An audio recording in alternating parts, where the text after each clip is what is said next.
Olá, boa noite. Quando você fala de feminismo, você pensa em quem? Na escritora francesa Simone de Beauvoir ou na vereadora carioca Marielle Franco, para sempre presente? Pensa em Coco Chanel, Malala ou em Angela Davis? Pensa nas três ao mesmo tempo? Podemos pensar nas três ao mesmo tempo? São feministas as mulheres de véu que cercam as escolas da periferia francesa com o próprio corpo, fazendo um cinturão humano para que o tráfico de drogas não as invadam? Qualquer foto dos movimentos sem teto e sem terra mostra a presença das mulheres nos movimentos populares. Mas como elas estão ali? Como lideranças políticas ou como feministas? Carolina Maria de Jesus era feminista? Ainda que essa palavra não figure em nenhuma das 6.000 páginas que nos deixou? Por que chamamos de Jamila Ribeiro de feminista negra e não apenas feminista? Lá em Quintino, bairro da Zona Norte do Rio, onde cresci, nós chamávamos de guerreiras, mulheres como Iracema Bernardino, minha mãe preta, que acaba de nos deixar com os corações em frangalhos, a mim e as minhas duas filhas. Posso pensar em Iracema Bernardino quando penso em feminismo? Eu acredito que sim. Vocês vão me responder a partir do nosso painel. Vamos juntos?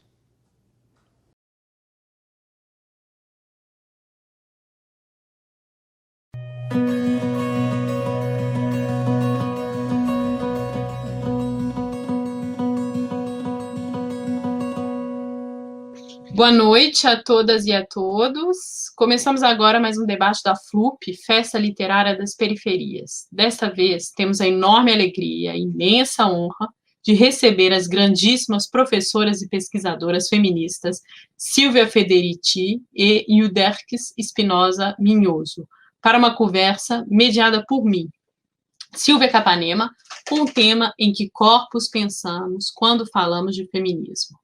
Este ano, por tudo que estamos vivendo em decorrência da pandemia, a FLUB se apresenta com um formato diferente. Seguindo todos os protocolos de segurança, oferece uma vasta programação virtual internacional que permite não cessar as discussões e debates periféricos de muitas maneiras, mesmo que sem o desejável encontro pessoal. Você pode conferir a programação completa nas redes sociais. Não deixe de acompanhar, então, pelo Facebook da FLUP, Instagram FLUPRJ ou YouTube FLUPRJ. Então, vou começar me apresentando brevemente, para em seguida apresentar as nossas convidadas. Então, eu sou Silvia Capanema, sou historiadora, professora e pesquisadora na Universidade de Paris 13, Sorbonne Paris Nord. Trabalho sobre o fim da escravidão e o início da República no Brasil e também, mais recentemente, sobre as questões da periferia no mundo atlântico, numa perspectiva comparada, a partir da minha própria experiência política, porque eu sou militante feminista e membro do Partido Comunista Francês, tenho um cargo eletivo no Departement de Seine-Saint-Denis, sou conselheira departamental, que seria o equivalente entre um deputado estadual e vereadora, aqui na região da periferia de Paris, na cidade de Saint-Denis, na Seine-Saint-Denis, desde 2015. Sou também mãe de 3 filhas que crescem e vivem na periferia de Paris. É uma honra estar aqui na mediação desse debate, um debate para mim que é um marco na discussão feminista hoje. Eu espero que vai ser um tempo forte para escutarmos duas perspectivas diferentes, a partir de lugares, de experiências diferentes. Como diz Yuderkis Espinosa, sempre falamos dos nossos lugares de experiência. Mas duas pensadoras hoje centrais para o feminismo teórico ou de ação. Então, gostaria de apresentar Yuderkis Espinosa Minhoso, que é ativista, filósofa, escritora e pesquisadora afro-caribenha, feminista, antirracista e decolonial. Uma das precursoras do feminismo decolonial e antirracista contemporâneo. Apresento também agora a Silvia Federici, que é escritora e historiadora italiana, feminista, professora emérita da Universidade Hofstra, em Nova York. Em 1967, ela se mudou para os Estados Unidos, onde pouco depois participou da fundação do International Feminist Collective e batalhou a favor do salário para trabalhos domésticos. Então, vamos trazer algumas questões teóricas e epistemológicas que permitem também reflexões conceituais. Eu acho que serviriam como uma caixa de ferramentas para as feministas hoje, no Brasil e no mundo. Uma forma de complementaridade de leituras, e eu queria saber de que forma a leitura de Silvia Federici modifica a leitura de Eudéries Spinoza, e vice-versa. Então, uma pergunta que eu gostaria assim, que as duas se apresentassem também no ponto de vista conceitual, né? Entendendo, então, a Silvia Federici como uma representante canônica do feminismo marxista e a Eudéries Spinoza como um grande nome do feminismo decolonial.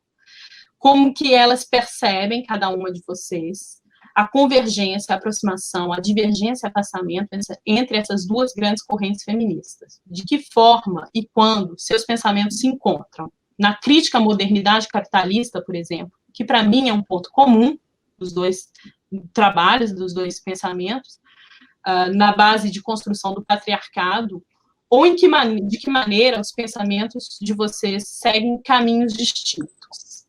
Generalmente, cuando como en Wikipedia o en otro lugar, ¿no? La definición que se da de mi esquema teórico, de mi perspectiva teórica, que yo soy una feminista marxista, en realidad esta categorización no me está bien, porque es verdad que yo he aprendido muchísimo de Marx y siempre lo repito, que para mí es casi imposible pensar, ¿no?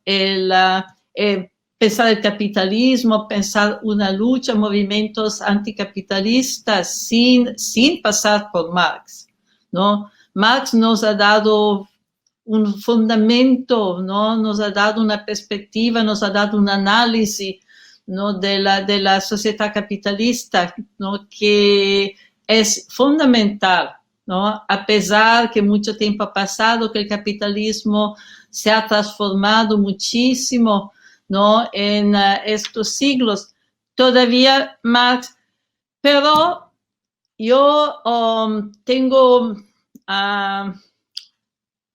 también hecho, como muchas feministas, ¿no? Una crítica bastante amplia, ¿no? Al pensamiento de Marx, ¿no? Sobre todo porque en Marx, como en toda la tradición marxista, ¿no? Hay un enfoque casi exclusivo sobre el trabajo salarial, el trabajo industrial, el sujeto laboral de la acumulación capitalista es el trabajador, ¿no? Masculino, blanco, industrialista. Bueno, y también el sujeto revolucionario siempre es el trabajador de la fábrica, el trabajador de la usina, el trabajador de la fábrica. Entonces, en Marx no hay un análisis del proceso de reproducción, ¿no?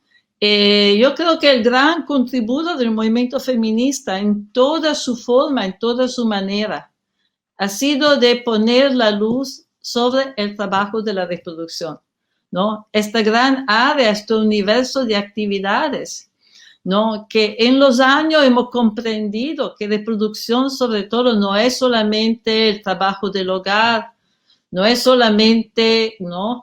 Procrear, ¿no? Criar los niños, las niñas, limpiar, cocinar, etcétera, el trabajo sexual, pero también el cuidado del ambiente. Entonces, el trabajo de reproducción es un trabajo muy, muy amplio, trabajo afectivo, emocional, ¿no? Y todo esto es prácticamente absente en la obra de Marx, ¿no? En parte porque Io sto scrivendo un libro che va a ser publicato para Boitempo, ¿no? En el cual explico exactamente, ¿no? esta crítica. Y pero no es la única, no es la única. Yo soy crítica también del pensamiento de Marx, ¿no? En su concepción, ¿no? De la industrialización, en su concepción del proceso de automación, ¿no? Que por Marx es muy, muy importante, porque desarrolla la productividad del trabajo, porque reduce el trabajo necesario para reproducir la vida. Y aquí también hay una mirada muy, muy masculina. Hay una mirada muy masculina, porque, por ejemplo, muchísimo del trabajo de reproducción no se puede mecanizar, no se puede industrializar. No podemos industrializar el limpiar, etc. Pero no se puede industrializar el cuidado de los niños, el cuidado de los enfermos, el trabajo emotivo, etc. Entonces hay varias cosas en Marx, ¿no? Por eso que tengo una relación por eso que no me parece, no acepto fácilmente de ser catalogada como feminista marxista.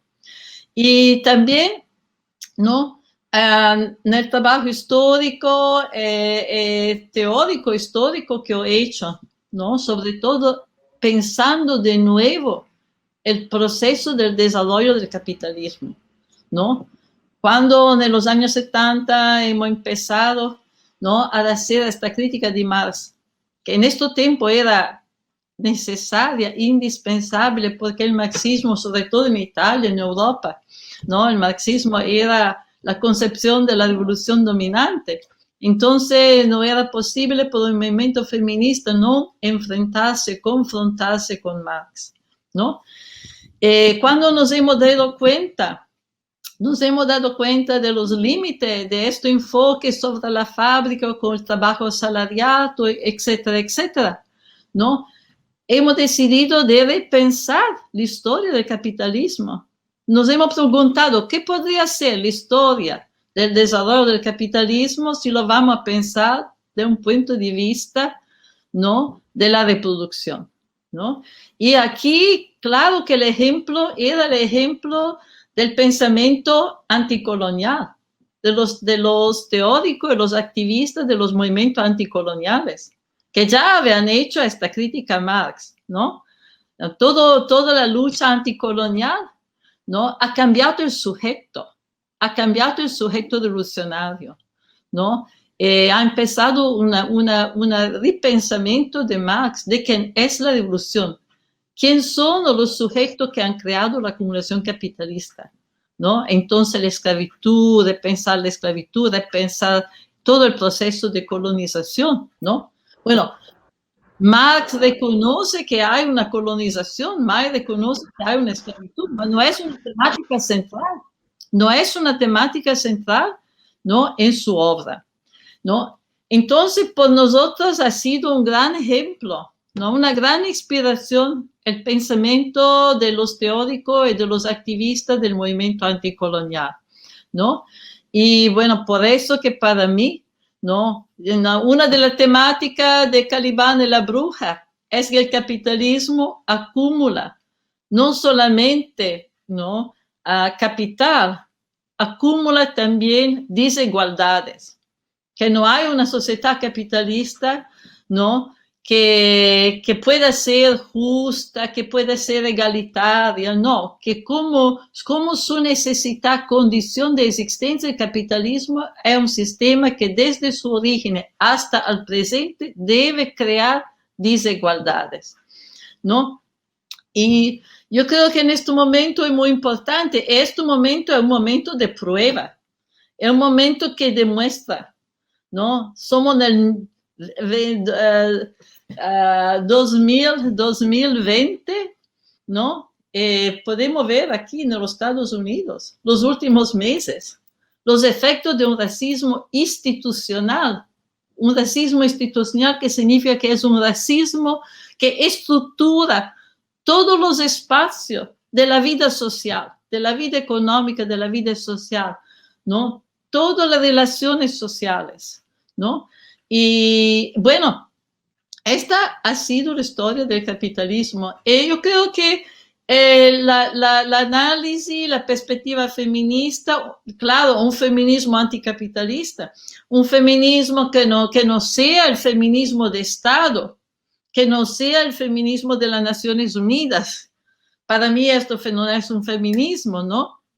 Entonces un feminismo que tiene una perspectiva de clase, ¿no? Que ve la lucha feminista como una lucha contra la explotación, contra el racismo, no solamente porque las mujeres pueden compartir la riqueza social en una sociedad que no cambia, ¿no? Un feminismo que mira a cambiar el sistema, porque se da cuenta que este sistema es un sistema que estructuralmente, ¿no? Injusto, estructuralmente fundado sobre la explotación del trabajo humano, la explotación del medio ambiente, de la naturaleza. Entonces, esta es la perspectiva en la cual, por eso que no creo que hay una gran diferencia, ¿no? Con el feminismo descolonial, el feminismo antirracismo, el feminismo de la compañera, de la activista teórica, del feminismo negro en los Estados Unidos, de mujeres de color, de mujeres negras, ¿no? Para mí es esencial. Y creo que el feminismo nos ha permitido de ver la continuidad entre sexismo y racismo, ¿no? Porque nos ha permitido de comprender, ¿no? Que gran parte, la mayoría de la riqueza social de la sociedad capitalista no llega del trabajo asalariado, que lo que han nutrido la acumulación capitalista han sido los no salariados de varios tipos, a partir de los esclavos y esclavas, y también lo que trabaja sin salario. Hemos comprendido que tanta explotación se ha naturalizado, que se ha creado toda una ideología, una estructura económica y social que nos oculta dónde está la explotación y naturaliza, ¿no? Naturaliza, justifica con esta ideología racista. Bueno, esta es la perspectiva en la cual yo me muevo.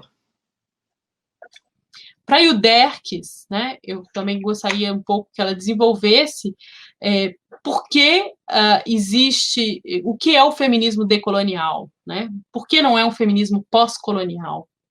Ou então, quais seriam as diferenças com o feminismo interseccional, raça, classe e gênero? E a Silvia Federici também, né, pode desenvolver sobre essa questão das intersecções no feminismo, no pensamento dela. Bueno, muchas gracias, Silvia. Las dos Silvias, un placer para mí poder compartir esta conversación con alguien que ha sido para mí una maestra, porque debo decir que Silvia me ha acompañado en mi crecimiento teórico, analítico, intento de pensar el mundo de una forma autónoma y, digamos, subalterna también, ¿no? Anticapitalista, antirracista también, ¿no?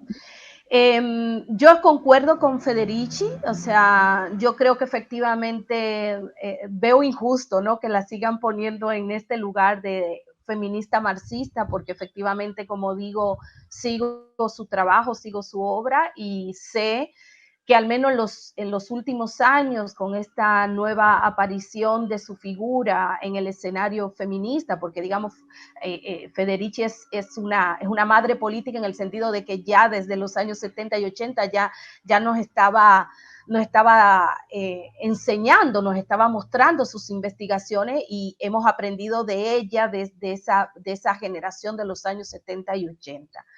Y efectivamente en los últimos años pues ha habido el surgimiento de esta escuela de pensamiento centrada en el análisis de la reproducción de la vida, de que en el caso de España se ha nombrado como, creo que tiene o está en sintonía o está en diálogo con esto que en España se ha denominado como el análisis de los comunes.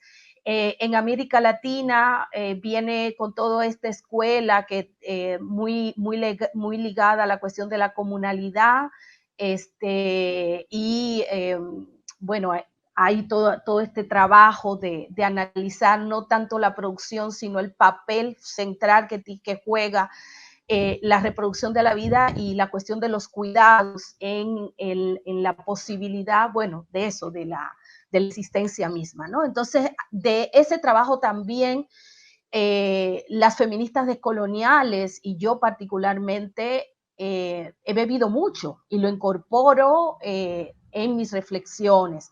No solamente por parte de la escuela de la que viene Federici, sino y de otras compañeras con la cual he dialogado bastante, como por ejemplo Gladys Zull, que es una hermana, una compañera de la cual también he bebido muchísimo, es una compañera de origen maya, de Guatemala, que ha tenido un papel muy importante también en esta línea de pensamiento y de investigación de la reproducción de la vida, ¿no?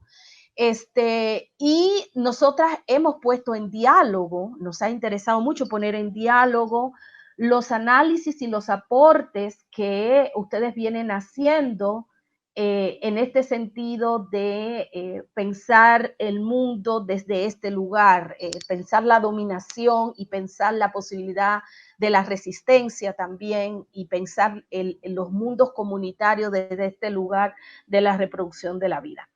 En ese sentido, pues le debemos mucho y lo ponemos también muy en diálogo con los aportes que vienen directamente con los que tenemos con mujeres y con varones que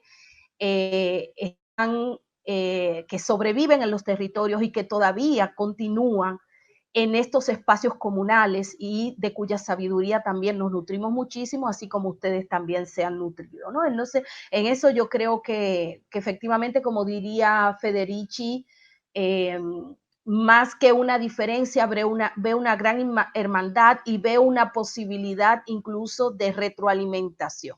Y aquí viene el segundo punto que tendría para poner. He sentido que a pesar que las descoloniales o alguna de las descoloniales hemos estado muy interesada en todos los aportes que ustedes vienen trabajando desde allí. He sentido, sin embargo, y hemos sentido una resistencia muy fuerte a que ese diálogo sea en doble vía, ¿no? Y aquí viene la cuestión de cuando hablamos de feminismo descolonial, ¿no? Si yo pondría aquí dónde está algunos niveles de diferencia que yo encuentro, tiene que ver en cómo traemos ese análisis de los comunes, ese análisis de la reproducción de vida y de los cuidados, cómo lo traemos al ámbito feminista, sin que al pasarlo al ámbito feminista o al ponerlo en diálogo con el ámbito feminista, esto se vea interrumpido por un análisis feminista centrado fundamentalmente en pensar a la mujer como el centro del pensamiento feminista. Para las feministas descoloniales, y quizás debería hablar más en primera persona, pero me gusta pensarlo de manera colectiva en el sentido de que muchos de estos son diálogos y son aprendizajes, o sea, mucho de lo que estoy hablando tiene que ver con cuestiones que no solamente son propias, sino que siempre son en diálogos y en trabajo con otras compañeras con las que estamos caminando. El feminismo descolonial, una de las cuestiones centrales y de la que vemos mucho del feminismo negro y mismo del análisis interseccional, es que comenzamos a ver la necesidad de abandonar ese punto de vista que se centra, o sea que para ser feminista nosotras siempre tenemos que centrar a la mujer como aquella que tenemos que pensar siempre casi separada de su comunidad, ¿no? Todo parecería que tiene que ser visto desde el prisma de las mujeres, así como el marxismo y todos los otros análisis sociales hacen exactamente lo mismo, pero al revés, que lo hacen desde el prisma del varón, ¿no? Para mí particularmente, uno de los problemas que sigue teniendo mucho del análisis feminista, incluso mismo aquellos feminismos que ecologistas, feminismos que vienen de este análisis de la reproducción de la vida, es que sigue poniendo aquí la cuestión como sigue separando lo que para nosotros es inseparable, que es la comunidad. La comunidad no se separa necesariamente entre hombres y mujeres, sino que es un continuo. Y esto mismo aparece en análisis como los que hace la misma Gladys Sul, por ejemplo, cuando ella analiza cómo funciona en la comunidad, no, en la pequeña comunidad de donde ella proviene, cómo funciona la reproducción de la vida, y una puede ver cómo varones y mujeres, niños, niñas, ancianos y ancianas están jugando. Todos están implicados en el papel de reproducción de la vida. Todo el mundo tiene que jugar un papel en esa reproducción de la vida. Hay estos análisis, uno lo puede ver, por ejemplo, ya mismo en la práctica feminista y cómo nos acercamos a pensar el programa feminista de acción. Cuando muchos de estos feminismos que se están nombrando comunitarios comunitarios o ecológicos, etcétera, etcétera, están comenzando a interesarse en la cuestión de los asesinatos que están ocurriendo en los territorios a las personas que son guardianes de los territorios, ¿no? Que son defensoras de los territorios.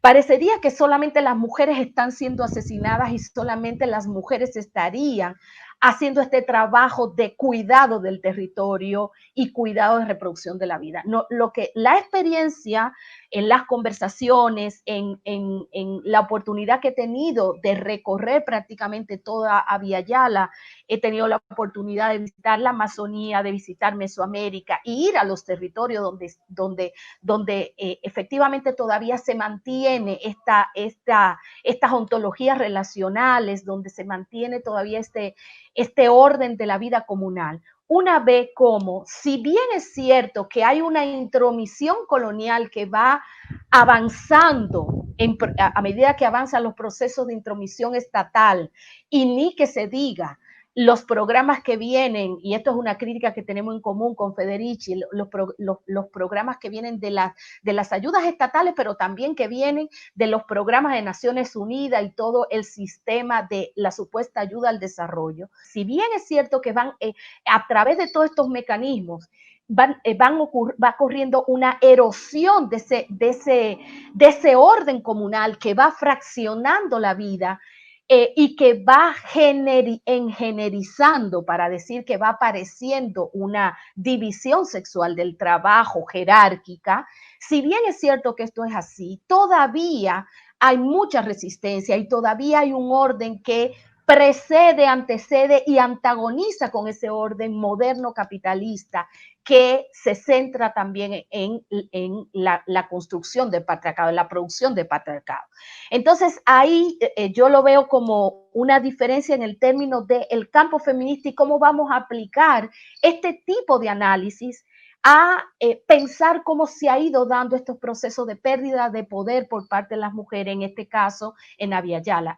Federici, por ejemplo, en su trabajo del Calibán y la Bruja, que ha sido fundamental para nosotras, con María Lugones, mi maestra dentro del feminismo descolonial y una gran amiga, siempre en mi memoria luego de su reciente fallecimiento. Para nosotros el Calibán y la Bruja muestra de una manera impresionante y sustantiva. Silvia hace un trabajo de mostrar cómo en el paso de la Edad Media hacia el capitalismo y hacia el mercado, el mundo centrado en el mercado, las mujeres europeas van perdiendo su poder al interior de sus comunidades. Yo creo que ese tipo de trabajo sigue siendo y es urgente que se haga en América Latina, en simplemente quedarnos con unas ciertas ideas que aparecen y que no necesariamente voy a decir que vienen de Federici ni nada de eso, porque Federici no, Silvia, tú no has hecho ese trabajo de investigación para América Latina, pero sí mucha gente que bebe o que está cercano a este trabajo de análisis de la reproducción de la vida, o que está muy en sintonía con esta cuestión de análisis, de reconocer también el papel central que juegan las mujeres en esa reproducción y en el cuidado de los territorios, en la defensa de los territorios. Una de las cuestiones a la que ha arribado mucho de este feminismo, ahí hay varias corrientes, por supuesto, pero parecería que se hace ahistórico el concepto de patriarcado, y parecería que, y se habla incluso, ¿no?, de un patriarcado originario, de un patriarcado de baja intensidad.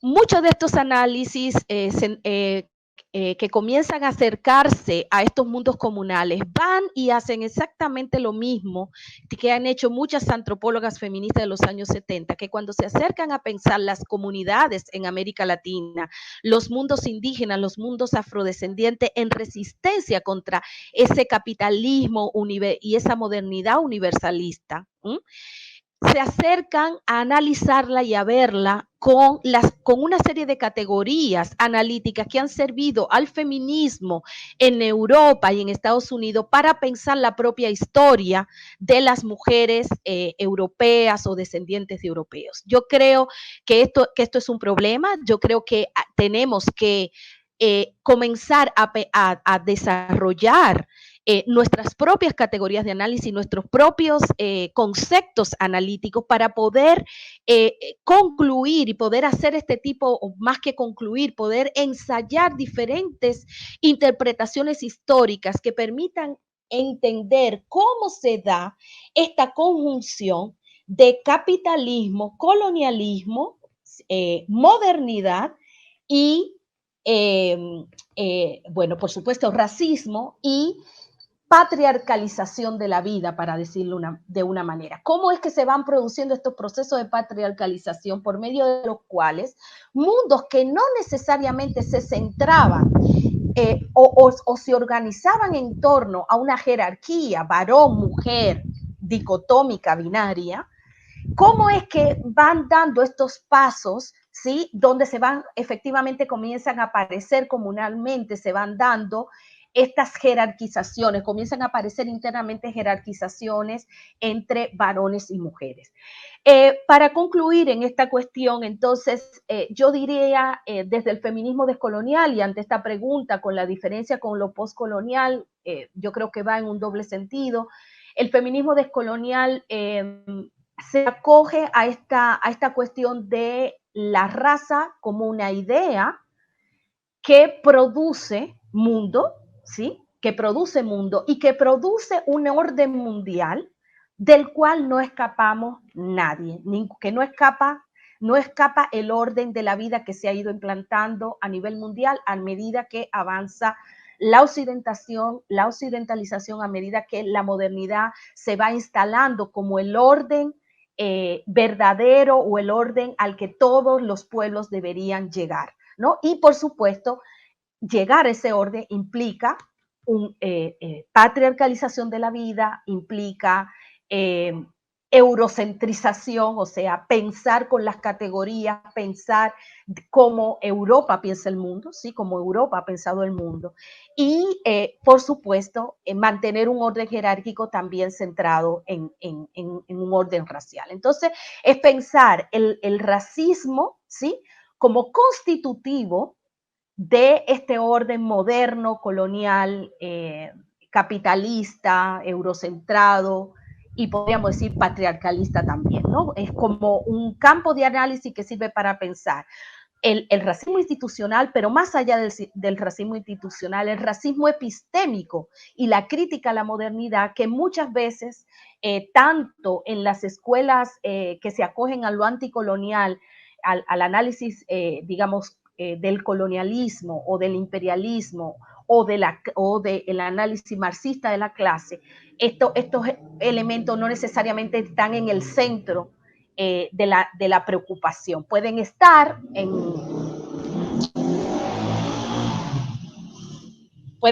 como parte de las preocupaciones, por supuesto, pero no están en el centro de la preocupación. Nosotras creemos que no se puede pensar en generización o construcción de género binario y patriarcado, si al mismo tiempo no lo vemos atravesado por ese orden mundial clasificatorio del trabajo y de las vidas que va a ser la idea de raza, ¿no?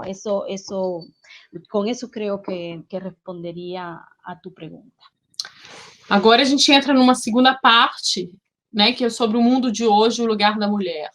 Então, eu fazer uma pergunta a partir do nosso lugar aqui, do meu lugar na periferia francesa, em que tem um revés da questão colonial, que é as migrações e migrações nas periferias, de pessoas que vêm de origens das antigas colônias do Império Colonial Francês, né? Então, volto um pouco nessa questão, eu gostaria de introduzir falando também da presença das mulheres hoje em todos os movimentos sociais, né, no mundo. Então, eu pensei nisso hoje, preparando aqui as questões, dessa importância, então, das mulheres, o protagonismo das mulheres nos movimentos sociais, seja, por exemplo, no movimento dos trabalhadores sem terra, a importância delas, das mulheres, para modificar o próprio movimento dos trabalhadores sem terra, né? Nós podemos usar como exemplo como que elas introduziram as cirandas, que são as creches, para que elas pudessem ficar livres para atividade política, né? A presença também das mulheres, aí citando a França, no movimento dos coletes amarelos, dos gilets jaunes, né? A importância das mulheres nos movimentos ecologistas atuais, né? A importância das mulheres nos movimentos indígenas. Então, perguntar para vocês duas, que deram aulas em Chiapas, todas duas, né? Um lugar emblemático das lutas populares, como vocês veriam, inclusive, uma questão que é a presença das mulheres hoje nas periferias francesas, nos movimentos de luta pela educação, como mães e pais de alunos, que são movimentos importantes. E aí eu cito um exemplo na cidade de Saint-Denis, que as mulheres da cidade, a maioria mulheres, mas homens também, eles abraçavam uma escola para elas e eles, sobretudo elas, para defender a escola da invasão do tráfico de drogas, né? E esse movimento, muitas dessas mulheres nesse movimento eram mulheres que usavam o véu islâmico. E aqui na sociedade francesa, eu nem vou entrar nesse debate do neocolonialismo, que vai criticar o uso do véu, ver como uma questão, uma invasão no mundo francês, do Estado laico, mas usar do ponto de vista da questão do feminismo, né, de uma leitura do feminismo que vê as mulheres com as conquistas das mulheres, então, de serem independentes dos maridos, mas que essas mulheres, então, nas lutas sociais, muitas vezes podem não marcar tanta independência dos maridos, terem um funcionamento, por outro lado, mais tradicional e ligado a dependências e ao patriarcalismo. Então, como que essas mulheres modificam o feminismo e como o feminismo modifica essas mulheres, né? Então, gostaria de ouvir vocês sobre isso. Bueno, por primera cosa quiero responder porque el discurso de enfocarnos sobre un sujeto femenino, las mujeres, ¿no? Claro, por primera cosa, no todas las mujeres en general, ¿no? Cuando hablamos de mujeres, siempre lo hemos dicho, no hablamos de un sujeto biológico, hablamos de un sujeto que en la mayoría, ¿no? Ha ocupado en la historia del capitalismo un lugar específico. Hablamos de una división sexual del trabajo. No somos nosotras que dividimos las mujeres de los hombres. En realidad es el capitalismo que ha creado una división sexual del trabajo, ha creado jerarquías, ha creado divisiones también, ¿no? A pesar del matrimonio, a pesar de la construcción de la familia nuclear y también a través de la familia nuclear, a través de la desvalorización del trabajo doméstico, ¿no? Entonces, bueno, ¿por qué empieza un movimiento feminista? ¿No? Yo participaron en los años 70. En los años 70 empezó un movimiento feminista. Los feministas, la gran parte, llegaban de la lucha contra la guerra en el Vietnam. llegaban de la lucha por los derechos civiles, de la lucha estudiantil, ¿no? Y en el curso de esta lucha, las mujeres siempre decían, compañeros, hablamos también de qué se pasa con las mujeres. No hablamos de un sujeto universal, indefinido, que es siempre un sujeto masculino. Hablamos siempre de un sujeto que parece homogéneo, pero es un sujeto primeramente. Entonces, ¿no? Empezaron la compañera a salir de los movimientos de la izquierda, porque nunca fue posible hablar de qué se pasa la condición de la mujer, hablar de la familia, de la sexualidad, de los rapportos de subordinación con los hombres, ¿no? Entonces, hemos comprendido que la necesidad de una autonomía, de crear formas de organización feminista autónoma, no separatistas, autónoma, con su forma de organización, era una garantía para poder iluminar, para poder mostrar qué es en realidad la explotación capitalista, que hasta que han sido los hombres a dominar el discurso, y lo hacen porque tienen más poder social, entonces no es un misterio que toda la historia del movimiento revolucionario de cualquier tipo ha sido una historia masculina, ¿no? Entonces, es porque tienen más poder social. Entonces, esto ha significado que enteras áreas de forma de explotación han desaparecido, no han sido contestadas. El mismo se ha pasado con el discurso de la raza, ¿no? Que los movimientos revolucionarios en Europa han sido primeramente movimientos blancos, así que han marginalizado, etcétera, ¿no? Toda la cuestión de la colonización, de la racialización, ¿no? Y por eso la necesidad de autonomía. En los años 60, por ejemplo, el movimiento negro, ¿no? El movimiento por el poder negro, ¿no? Ha hecho todo un discurso sobre separatismo, autonomía, el discurso de la necesidad de organización autónoma, lo que no significa que no se lucha con los hombres, pero significa que vamos sobre todo a tener nuestros espacios, que vamos a tener un nivel de autonomía, así que podemos, por ejemplo, no era posible pensar a reuniones juntas con los hombres donde se discute la sexualidad, donde se discuten nuestras relaciones sexuales con los hombres, donde se discute la procreación, ¿no? A ellos no les interesa. Todas las veces que las mujeres en los años 70 han intentado de hablar de este problema, va, ¿no? Hablamos de cosas serias, ¿no? Esto no son problemáticas. Por eso la importancia. Entonces, insunto, ¿no? Por primera cosa, hay divisiones que son divisiones objetivas, que son divisiones de la cual no la podemos olvidar. Por primera cosa. Si la vamos a olvidar, vamos a aceptar varias formas de explotación porque son invisibilizadas, son naturalizadas. Ha sido la lucha de la mujer que ha desnaturalizado, ¿no? Todo lo que se pasa con el trabajo doméstico, con la relación con los hombres, con la sexualidad. Entonces, ¿no? Y por la importancia, por eso, ¿no? Esto no significa separarnos. Yo, por ejemplo, en toda mi vida he trabajado con hombres también. Siempre he tenido, ¿no? un compromiso con un grupo feminista, con lucha, etc. He trabajado con hombres sobre la lucha contra los carceles, la pena de muerte, la globalización, la educación. Siempre en cada paso de mi vida he también trabajado, pero a partir de una posición de tener un grupo de mujeres con la cual, se podía decidir qué hacer. Entonces, es un discurso de organización también, ¿no? Y la misma cosa es con la raza. Yo soy completamente de acuerdo que este sistema capitalista es un sistema que es estructuralmente racista, estructuralmente sexista. Tenemos 500 años de pruebas. Yo creo que toda la historia nos ha mostrado, ¿no?, que ha sido capaz, a pesar de todo el empobrecimiento, de toda la miseria, todas las guerras, todas las matanzas que ha creado, este sistema ha sido capaz de perpetuarse gracias a las divisiones que ha creado.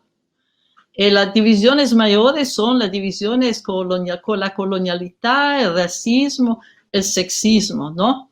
Y por eso que para mí siguen siendo el centro, ¿no? Y cuando hablo de la política de los comunes, para mí la política de los comunes es muy importante, porque la política de los comunes es una política que pone al centro tres cosas fundamentales, por todos, mujeres y hombres trans, ¿no? Por primera cosa, la idea de una sociedad en la cual compartimos de forma egalitaria la riqueza social, la riqueza natural. Entonces, el compartir, ¿no?, lo que no la apropiación privada. En segundo lugar, la cooperación en el trabajo, que significa también responsabilizarse por la comunidad, y no solamente a nivel individual. Entonces, la cooperación. En tercer lugar, el común significa la capacidad de autogobierno.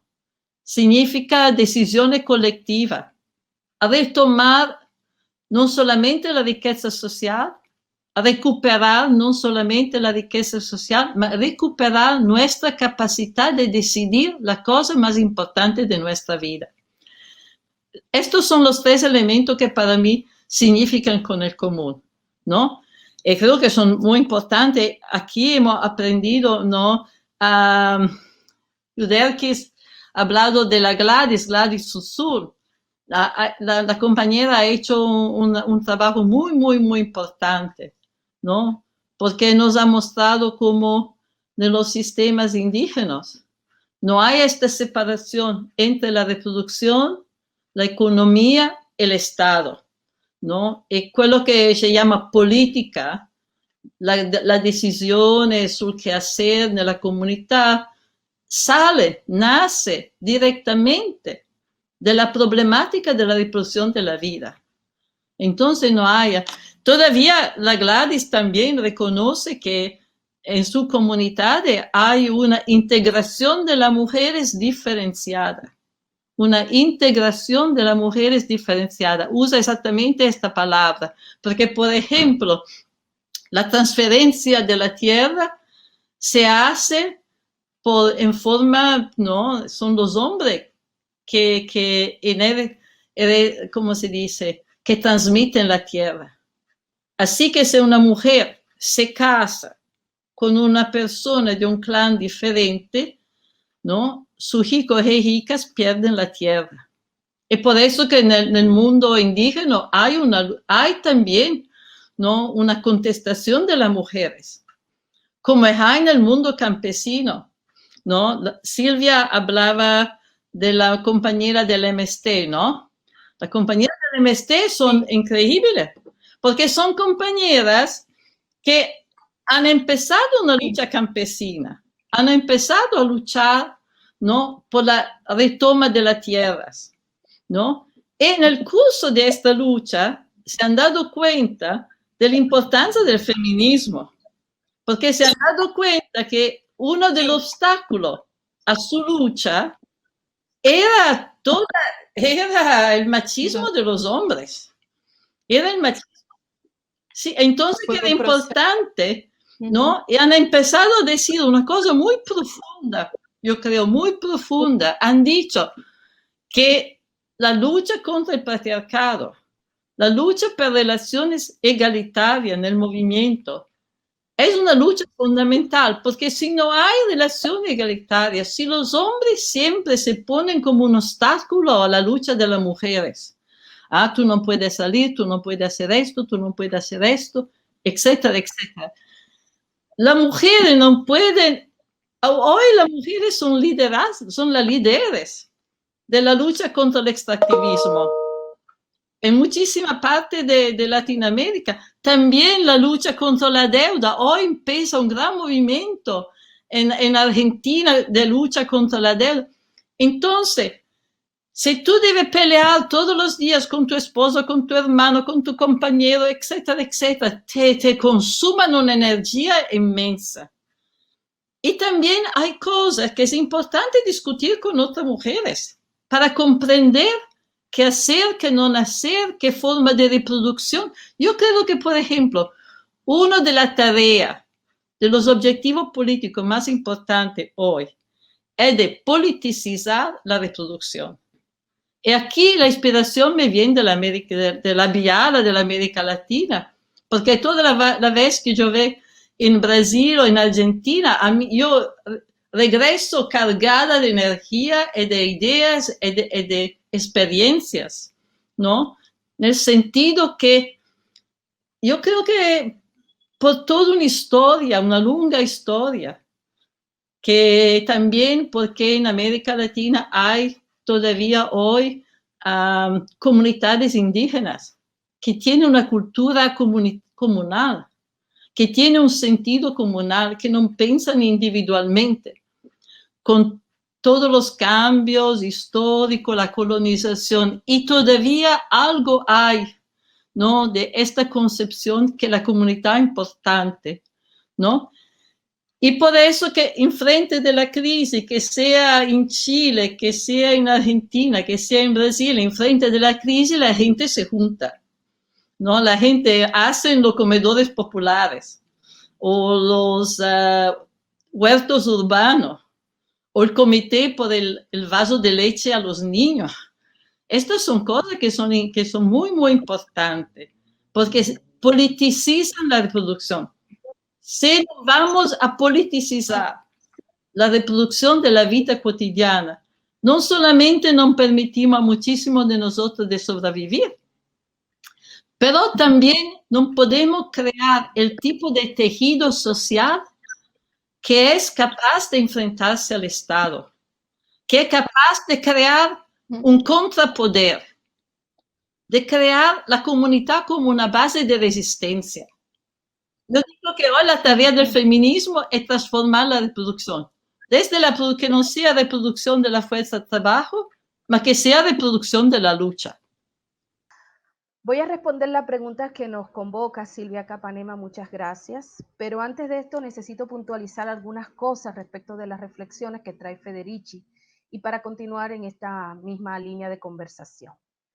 Lo primero es que, por supuesto, reconozco por qué ha sido necesaria la aparición del feminismo en la historia de Occidente.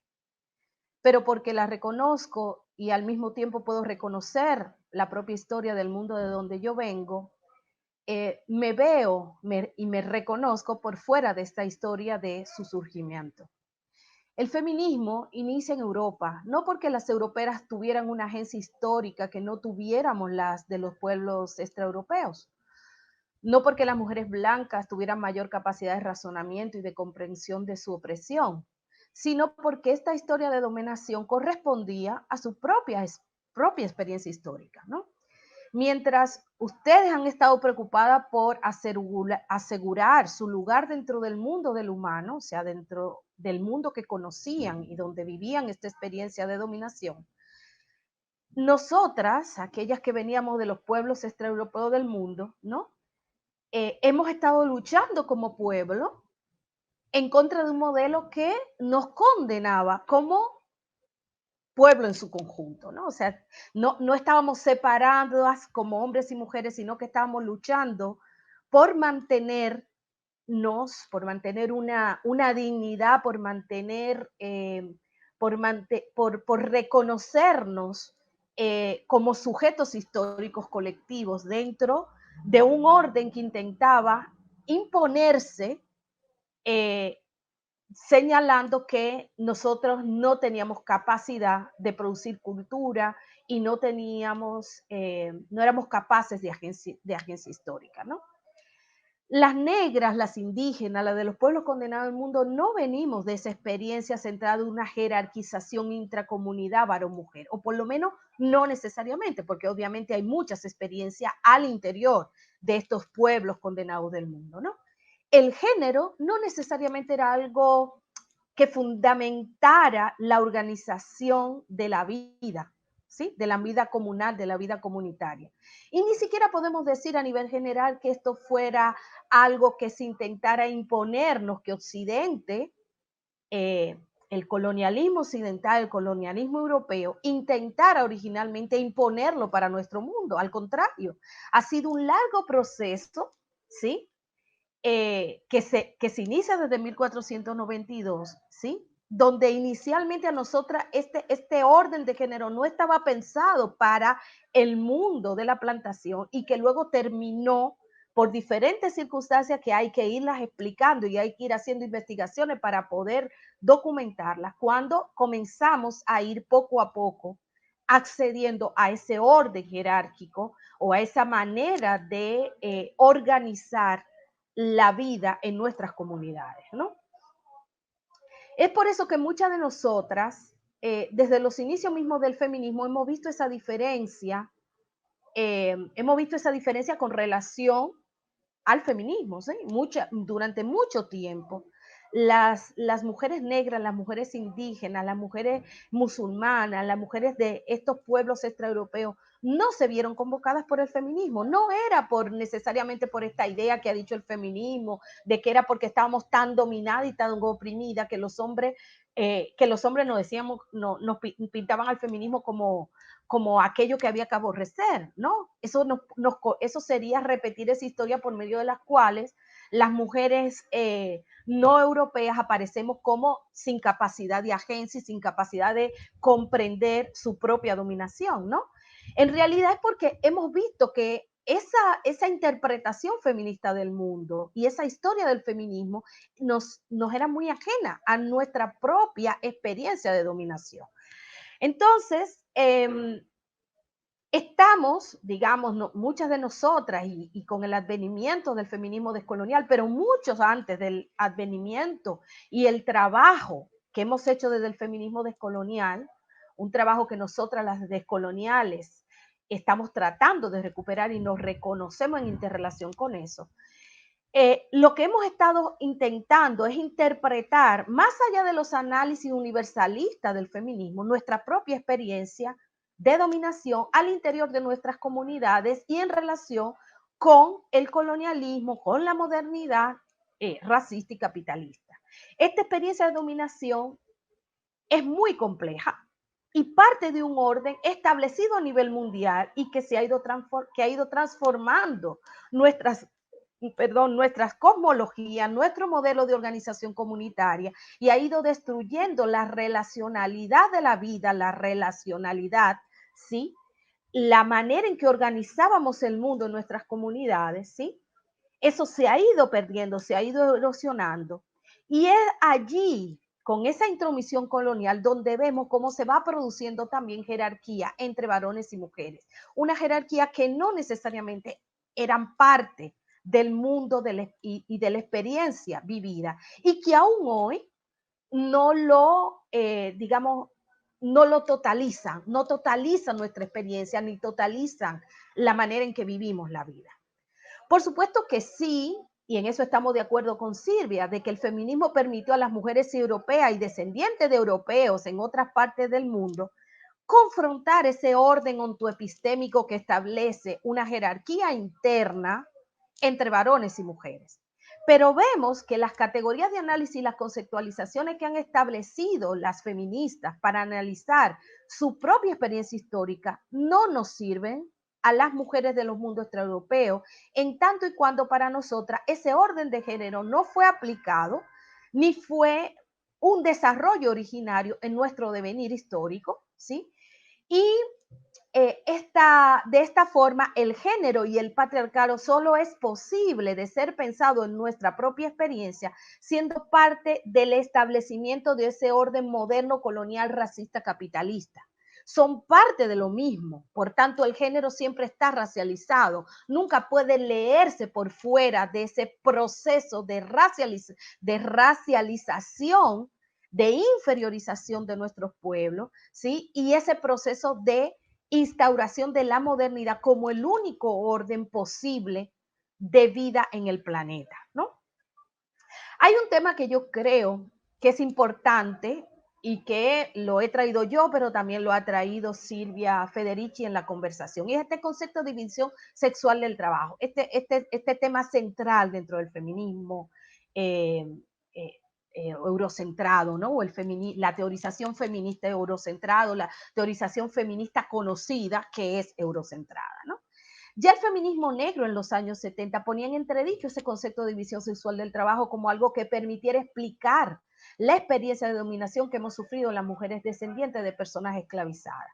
Textos como los de Angela Davis en Mujeres, Raza, Clase, un texto ya de los años 80, ¿no? Trabajos como lo de Bell Hooks, o por ejemplo, trabajos más recientes como el de Oyeron Kiyoyeumi en La Invención, cuando habla de la invención de las mujeres, ponen en discusión desde por lo menos en los años 70, esta categoría de división sexual del trabajo como una categoría que explicaría de forma universal el problema de las mujeres en todo contexto histórico y en todas las experiencias históricas de nuestros pueblos, ¿no? Muestra cómo esta categoría no sirve para explicar cómo se va dando este proceso de patriarcalización de la vida en comunidades que no vienen de descendientes europeos. Yo creo que hay que poner atención en que el feminismo parte haciendo una crítica al universalismo de la modernidad y de la ciencia moderna para luego terminar haciendo lo mismo que había criticado, ¿sí? Incluso a la misma teoría marxista, por ejemplo. Lo que terminó haciendo el feminismo fue construyendo una categoría central para pretender dar una explicación histórica a partir de esa sola categoría, ¿no? Luego las otras categorías que hemos intentado poner sobre la mesa, mujeres de diferentes orígenes y pueblos, entonces son puestas como secundarias, pero lo central parecería que siempre sigue siendo el género que nos unifica. Esta crítica que le hace el feminismo negro y de color en los Estados Unidos a este concepto de división sexual del trabajo tiene que ver primero con que la forma de organización de la plantación, que la plantación impuso, fue solo ese orden de género, solo operaba dentro de la clase del amo blanco, con su esposa blanca, quien estaba en situación de inferioridad con relación a su marido, pero no así con relación a todas las vidas sometidas en la esclavitud, esto es, con relación a otros varones y al resto de mujeres que estaban en relación de esclavitud. Esa señora blanca, ayer igual que hoy, padece la dominación de los varones de su propio grupo, pero ella usufructa al mismo tiempo de los beneficios del sistema de clase y raza que se basa en la explotación de pueblos enteros en su conjunto. Y estos son pueblos racializados, pueblos que fueron condenados por la modernidad, ¿no? Que fueron inferiorizados por la modernidad. Entonces, esa división del trabajo no se aplica de manera igual para el mundo del amo como para el mundo de los condenados de la tierra. Allí fueron igualmente esclavizados varones y mujeres, y voy a poner entre comillas estas dos cuestiones, ¿no? En este sentido, cuando el feminismo habla de poder masculino, ¿sí? Cuando habla de que la historia ha sido masculina, hay que darse cuenta que siempre está hablando desde la experiencia histórica europea y está hablando de el varón europeo, el varón blanco. No está hablando de los varones que vienen de los pueblos racializados e inferiorizados. Entonces, este es el tipo de análisis que también la interseccional nos viene a ayudar, ¿no? Y es que el feminismo efectivamente ha sido fundamental para muchas de las mujeres que venimos de sectores racializados, que hemos venido de sectores condenados por el capitalismo y la modernidad como parte del mundo extraeuropeo. Ha sido fundamental para nosotras porque efectivamente al interior de nuestras comunidades ya han ocurrido estos procesos de occidentalización y de intentar llegar a ser humano tal como nos indica la modernidad lo que es ser humano. Esto significa aprender a ser mujeres y varones al estilo que Europa ha pensado que debe ser una mujer y un varón. Y esto significa, por supuesto, también ir incorporando procesos donde se da una división sexual del trabajo jerarquizada, ¿no? Pero esto, sin embargo, no se da sin resistencia y sin fisura. Esto no significa que estos procesos de jerarquización se dan de una vez y para siempre, sino que se van dando paulativamente y por medio de procesos donde estamos intentando frenar esto que no correspondía al mundo de donde venimos, ¿no? Un orden que no correspondía necesariamente a la experiencia de organización comunal de la que veníamos. Es por esto que pongo en duda esta cuestión de una unidad de experiencia de dominación de las mujeres. No solamente lo pongo en duda yo, lo ponemos en duda muchas de las feministas negras y de color y también de las feministas interseccionales, de las feministas antirracistas, de las feministas decoloniales. No creemos que es exactamente lo mismo ni necesario que los avances y la llamada conquista del feminismo sirvan para todas. Por el contrario, creemos que son historias muy distintas y creemos también que la manera de resistencia y la manera en que han respondido nuestras comunidades también son muy distintas, porque por supuesto el feminismo, aun cuando se diga antirracista, siguen pensando como si el racismo operara por un lado, el patriarcado operara por otro lado, la clase por otro lado y el orden normativo de la sexualidad por otro lado. Pero lo que la interseccionalidad viene a poner en cuestionamiento es que efectivamente esto no ocurre así, no hay una fragmentación de la dominación. Y la dominación, en esa fragmentación parecería que nos englobara en conjuntos más o menos homogéneos, pero eso no ocurre de esa manera, no somos conjuntos homogéneos, ni siquiera estamos separados, la dominación no ocurre de forma separada. Para nosotras, y ese es el gran aprendizaje que hemos venido dándole continuidad, es que para nosotras esta manera de interpretación del mundo no nos sirve para la gran mayoría de las mujeres que estamos en mayor en peor condición, perdón, de privilegio, ¿no? No podemos dejar de acercarnos a pensar los problemas de las mujeres en peor situación de privilegio si no es desde este análisis funcional superador de esta fragmentación de la dominación. Bueno, y para concluir, quiero entonces traer aquí, quiero traer un poco aquí la cuestión de la que nos hablaba, la pregunta que nos traía Silvia Capanema, ¿no? Y yo creo que se entrelaza con el tema que estamos aquí trabajando. El gran debate que se da en Europa y que se da en Francia, particularmente sobre la cuestión del velo, tiene que ver con todo esto que he dicho. Es un buen ejemplo, ¿no? Autoras como Shirin Ebadi, de origen musulmán, en su libro La cárcel del feminismo, muestra, por ejemplo, cómo hay otras lecturas del Corán, ¿sí?, que escapan a la lectura feminista del Corán que se han hecho y que condenan a todo el mundo musulmán como un mundo absolutamente patriarcal, ¿no? Shirin muestra, digamos, cómo la historia del pueblo musulmán, de donde ella viene, las mujeres, ¿sí?, ya tenían un poder interno dentro de su propio orden de organización societal, comunitaria, incluso antes de que aparecieran los primeros levantamientos y esbozos de un feminismo dentro de Europa. Ya las mujeres musulmanas habían hecho una revolución al interior de sus propias comunidades y estaban allí ocupando un poder importante dentro de la sociedad. Muestra cómo la situación en que viven una parte de las mujeres musulmanas y que son usadas por parte del feminismo y del imperialismo para de alguna manera caracterizar estas sociedades y son usadas también para justificar el imperialismo occidental, en este caso, actuando a favor de las mujeres supuestamente musulmanas, ¿sí? Eso es el resultado justamente de ese imperialismo y producto también de la injerencia colonial en esas sociedades. Bom, a fala da Yuderques agora, né, sobre, é verdade, a questão dos locais, mas também existem, né, através da globalização, e existem relações que são globais, e nós vemos agora com a pandemia, isso não é só de cima para baixo, mas também de baixo para cima, né, pode vir também das periferias para os centros. Com a pandemia, é dito que é o primeiro acontecimento realmente global mundial, né?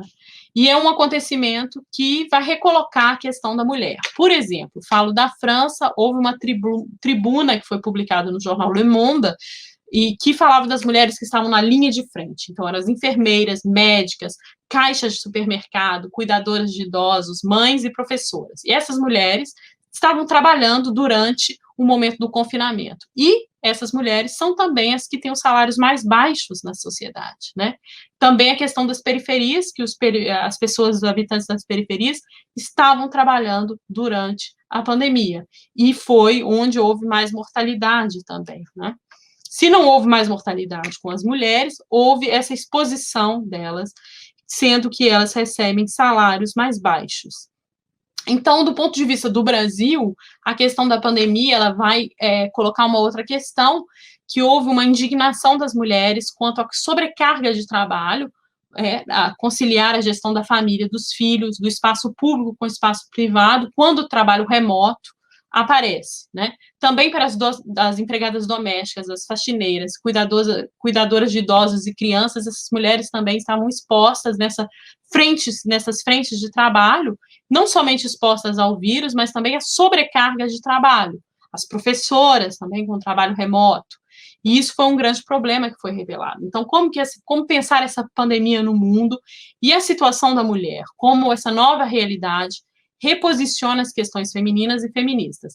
E também, a pandemia sendo um acontecimento, o que ela revela dos mecanismos não visíveis e também o que ela interrompe em termos de lutas sociais. Nós estávamos num processo em que havia, por exemplo, movimentos importantes como o Me Too, né, das mulheres denunciando as violências sexistas e sexuais.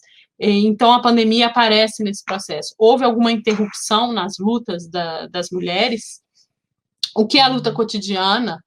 Ela vai revelar também sobre outras possibilidades de lutas e de condição feminina nos dias de hoje.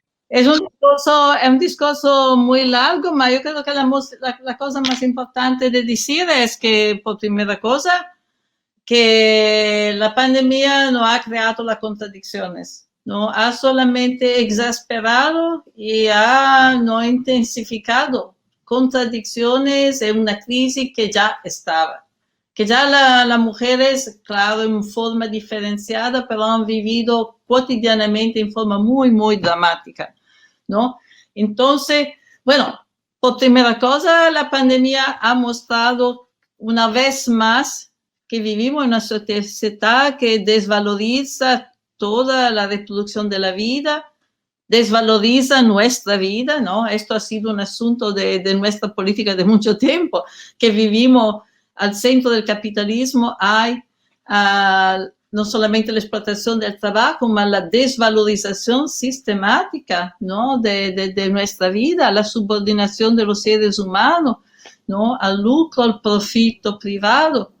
Entonces, esta pandemia, ¿no? ha sido una prueba más, ¿no? Porque es claro que, ¿no? la mortalidad ha sido una consecuencia política, una consecuencia de la gran mortalidad, ¿no? de los procesos de desmantelamiento de todo lo que es apoyo a la reproducción, ¿no? Claro, desmantelamiento que se ha dado en forma diferenciada en los diferentes países y que todavía es un elemento común, porque a partir sobre todo, ¿no? de los primeros años 80, con la dicha neoliberalización de la economía global, ¿no?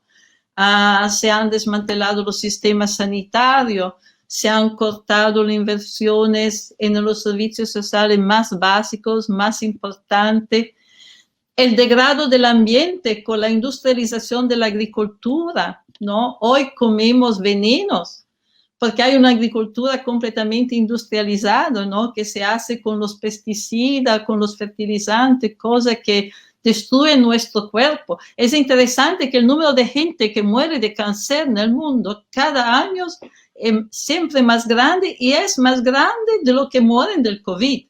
Pero del cáncer no se habla, porque el cáncer, ¿no? La producción de cáncer, ¿no? es causada por las compañías, ¿no? del agribusiness, por la compañía petrolífera minera que contaminan las aguas, contaminan, ¿no? bueno, y por ejemplo, en los estados de New York han verificado que el área en la cual hay un número más grande de gente infectada es el área donde el aire es más contaminado. Y también, ¿no?, la mortalidad, ¿no?, es causada por las desigualdades sociales, ¿no? En los Estados Unidos, el número más grande de los que han sido infectados y que han muerto han sido en la comunidad negra, la comunidad de color, los migrantes y también las personas mayores, lo que deben ¿no?, vivir en las clínicas, ¿no?, apoyadas por los estados, que son verdaderamente pequeños campos de concentramiento, ¿no? Son campos porque no hay recursos por los mayores. Por los mayores que son pobres no hay recursos. Entonces, la crisis fue una crisis anunciada. La mortalidad fue una mortalidad anunciada. Y ha afectado, claro, a la población de forma diferente, sobre todo la comunidad de colores, los migrantes y las mujeres proletarias. Claro que hoy hay mujeres que son ricas, mujeres que controlan capital. No hablo de estas mujeres, ¿no?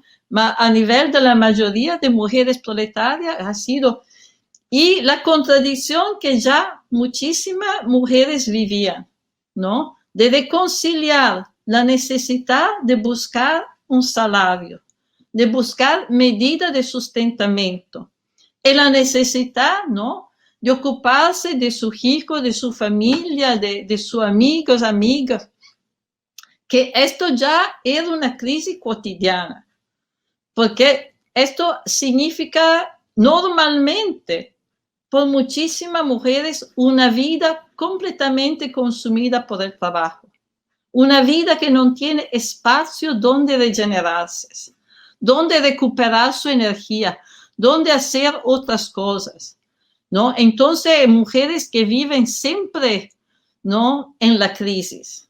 Por ejemplo, en los Estados Unidos, las mujeres son las mayor consumidoras de antidepresivos.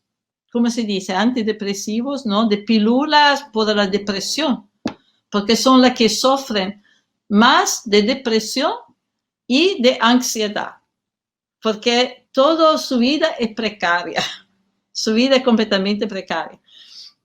Entonces, ahora, ¿qué se pasa? Ahora se encuentra, la que tienen un empleo, se encuentra que son en casa muchísimas, en casa con los niños, la niña, que le deben enseñar a usar la internet, si la tienen, o a compensar de cualquier manera si no la tienen, porque muchísimas niñas y niños no pueden ir a la escuela porque la escuela no, etcétera, etcétera.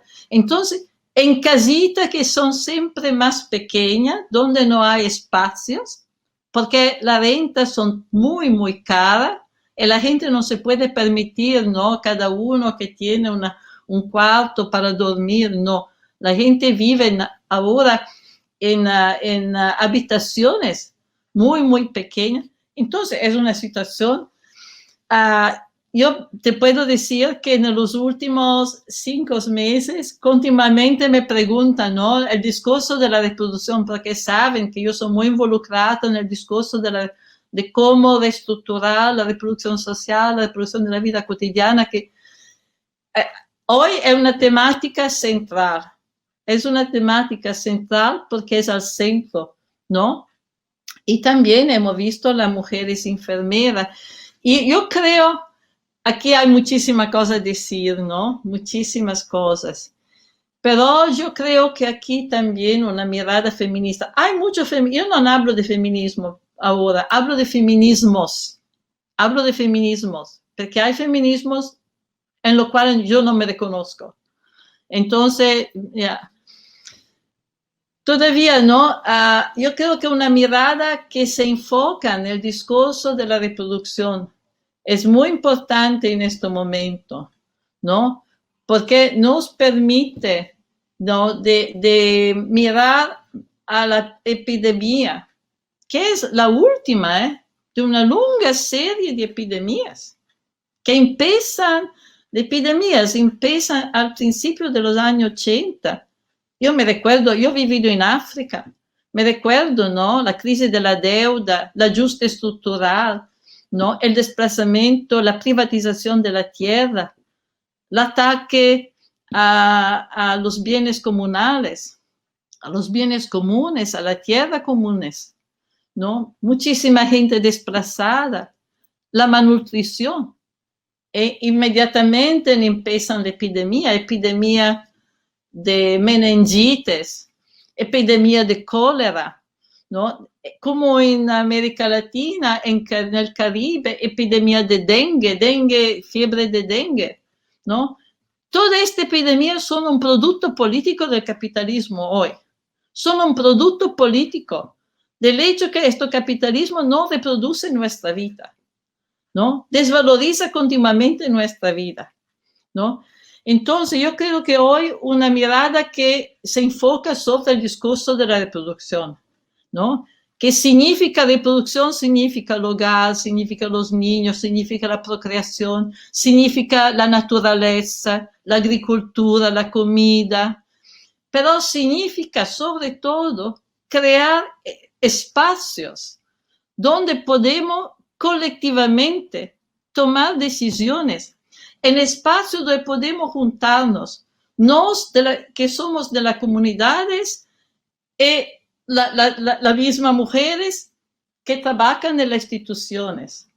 Hoy, por ejemplo, yo creo que con el COVID se da la posibilidad de una cooperación entre mujeres de los barrios y mujeres que trabajan en las clínicas, que trabajan en las escuelas, ¿no?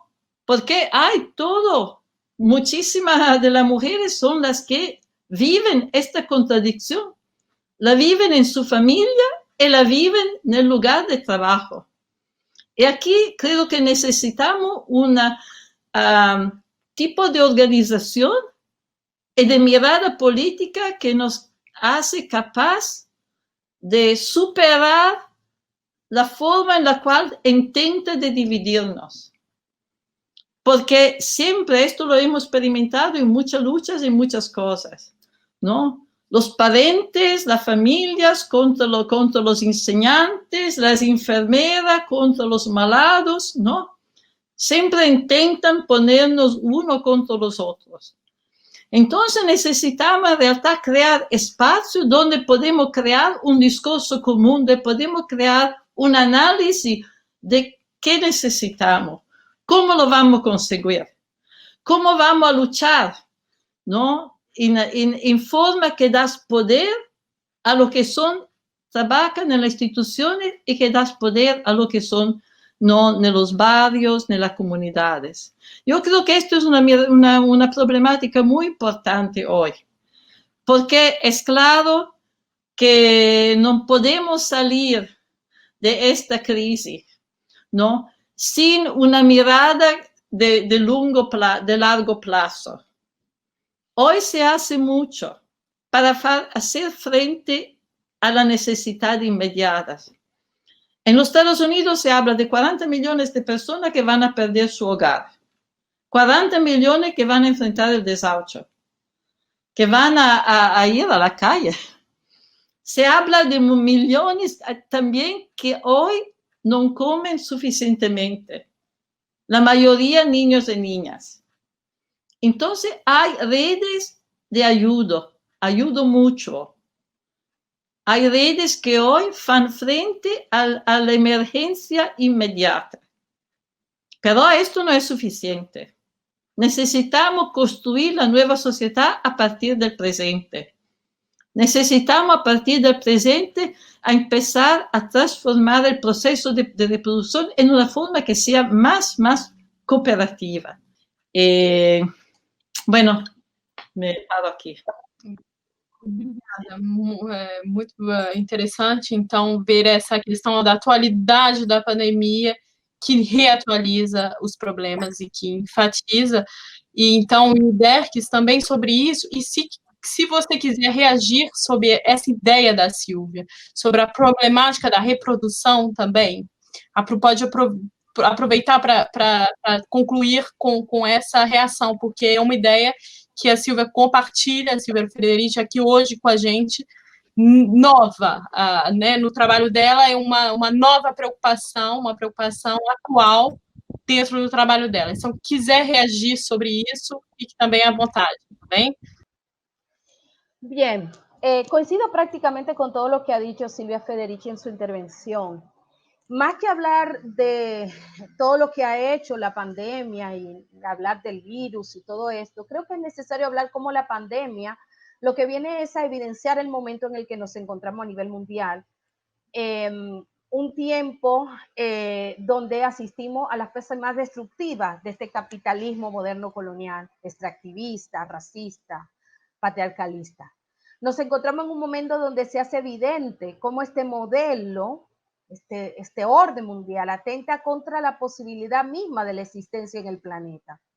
Por supuesto, cuando una pandemia viene y azotea Europa, hay países que piensan que están por encima del bien y del mal, pues si ahí sí, pues se le pone atención, ¿no? A la cuestión de, digamos, de la enfermedad que trae, del riesgo a la salud que esto trae, ¿no? Del riesgo a la vida.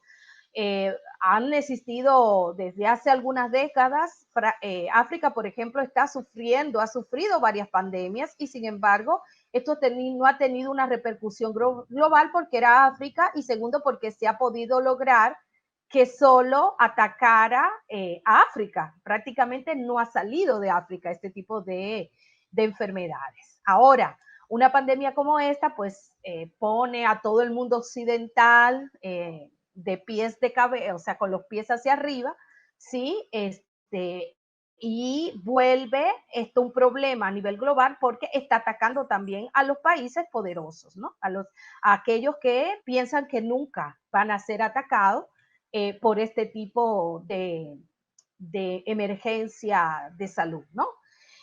Lo interesante, yo diría, es que esta pandemia también, entonces, o sea, lo interesante de esto, entonces, es que la pandemia haya tocado también las puertas de Europa y por eso toma esta relevancia mundial y ello nos permita visibilizar y poner en el centro una serie de reflexiones que de forma marginal ya venían hace rato haciendo y veníamos haciendo, me voy a incluir ahí, diferentes tipos de movimiento y de intelectuales orgánicos que están asentados en comunidades más acá o en resistencia ante el capitalismo, ante la globalización, ante el colonialismo, ¿no? Esos que sigo nombrando de manera funoniana como los mundos condenados de la historia, los mundos extraeuropeos, ¿no? Aquellos que siguen resistiendo o siguen resistiéndose al rompimiento del lazo comunal que viene a fracturar la modernidad capitalista, ¿no? Estas ontologías, estos discursos que vienen desde los territorios, hace rato venían advirtiéndonos en clave casi profética, si se quiere, estas voces colectivas, ¿sí? Venían a decirnos que estábamos en un momento difícil de la historia porque este orden nos estaba llevando a la debacle, estaba llevándonos a poner en riesgo la posibilidad de la vida misma en el planeta. Nos vienen señalando que para que la vida funcione hay una cadena de complementariedad, hay una interrelación intrínseca del mundo de la vida, ¿no? Y que en la medida en que el capitalismo avanzaba, no solamente estaba condenando a aquellas comunidades que se veían afectadas directamente por esta fase extractivista y expansionista del capital, ¿sí? Sino que terminaría afectando al mundo en su conjunto, porque al final la vida y la reproducción de la vida está interrelacionada, no se puede separar. Al final nuestra vida está más relacionada de lo que estamos dispuestos a admitir, ¿no?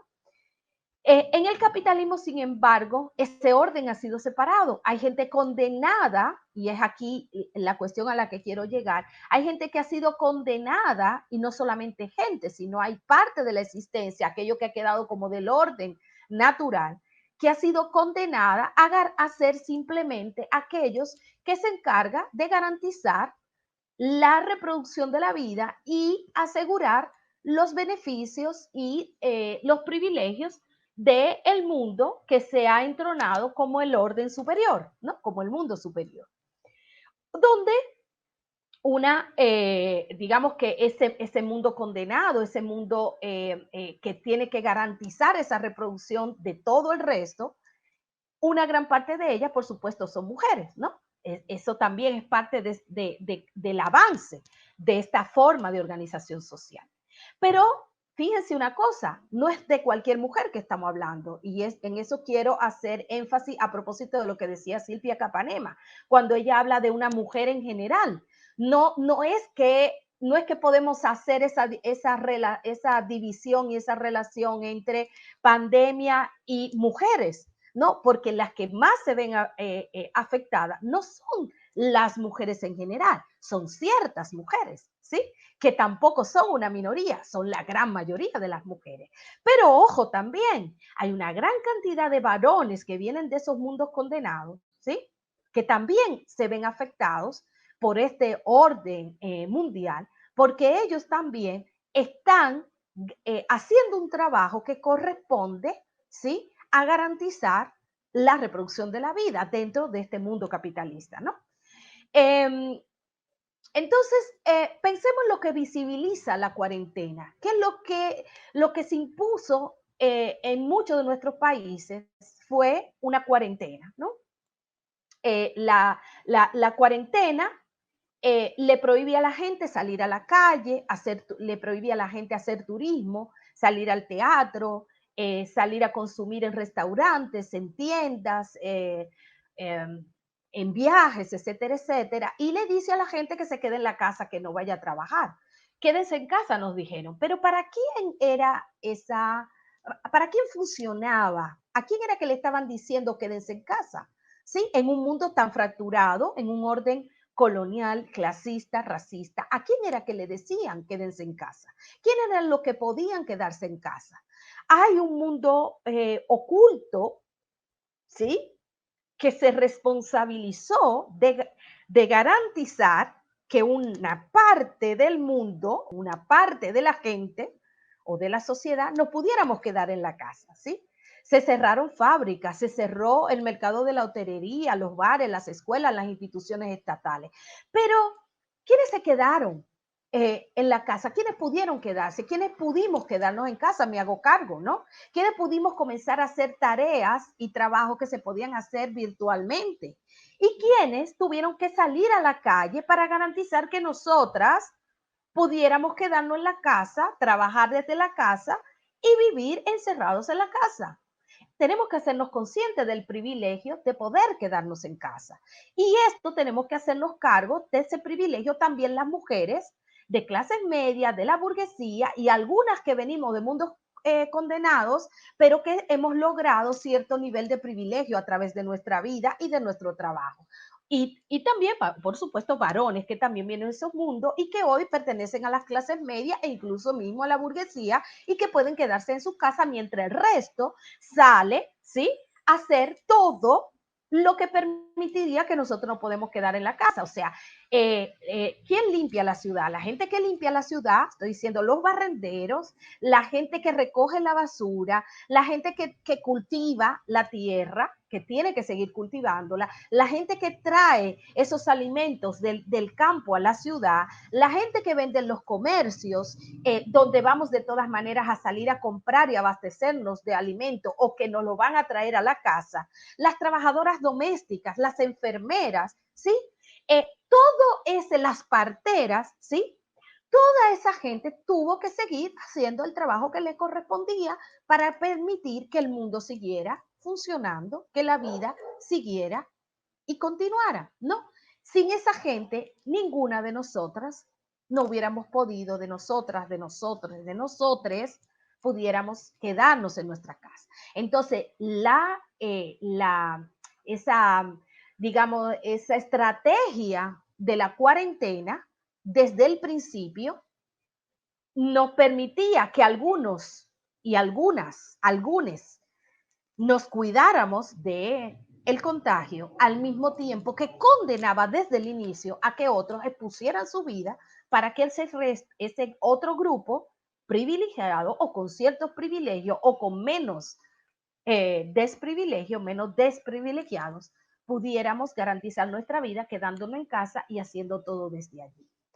Es interesante entonces porque eso nos lleva a la idea de que en este orden moderno, colonial, capitalista, racista, hay cuerpos sacrificables, hay cuerpos que no importan, como diría Judy Butler, pero esos cuerpos que no importan no son necesariamente correspondientes a un orden de género, porque ese orden de género funciona al interior de cada comunidad.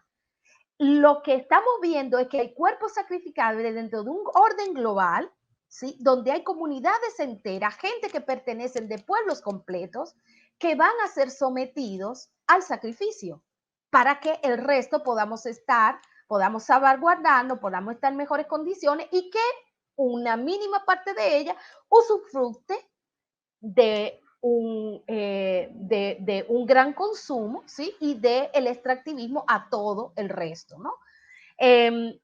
Entonces, si esta gente, como digo, no nos hubiéramos muerto de hambre, no teníamos servicio de electricidad, no tendríamos servicio de internet, ¿sí? Porque si no hay obreros trabajando en la empresa de electricidad, no garantizamos eso. Esa gente te podía salir. Y ahí hay, señoras y señores, ahí hay varones y mujeres que vienen de los mundos racializados, de los mundos inferiorizados, como naturalmente no siendo parte de la máxima evolución del humano, para decirlo de una manera. Esto nos muestra, digamos, que los beneficios, la posibilidad de la vida de algunos, los beneficios que algunas obtenemos, se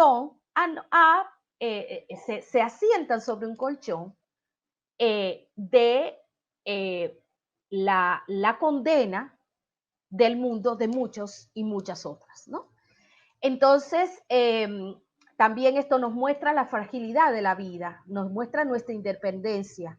Esta gente de la que estoy hablando, hace rato, o sea, esta gente que viene de los pueblos relacionales, de los pueblos comunales, hace rato viene mostrándonos que nos estamos acercando al fin de la historia. No es el fin de la historia que nos mostraba la modernidad, con bombos y platillos, porque finalmente nos íbamos a liberar. ¿Qué va? Lo que nos está mostrando es que nos acercamos al fin de la historia por la posibilidad de desaparición de la vida en su totalidad. Este virus nos muestra es que toda esta tecnología, toda esta manera en que la ciencia moderna experimenta con la vida, nos pone en riesgo a todo el mundo. Ese intento de control de la vida, ese intento de control de la naturaleza, esa intromisión humana sobre el resto de la vida no humana, nos pone en riesgo a todo el mundo y desde ya, por supuesto, hay algunos cuyas vidas, hay algunos y hay algunas cuyas vidas están más en riesgo que otras, ¿no?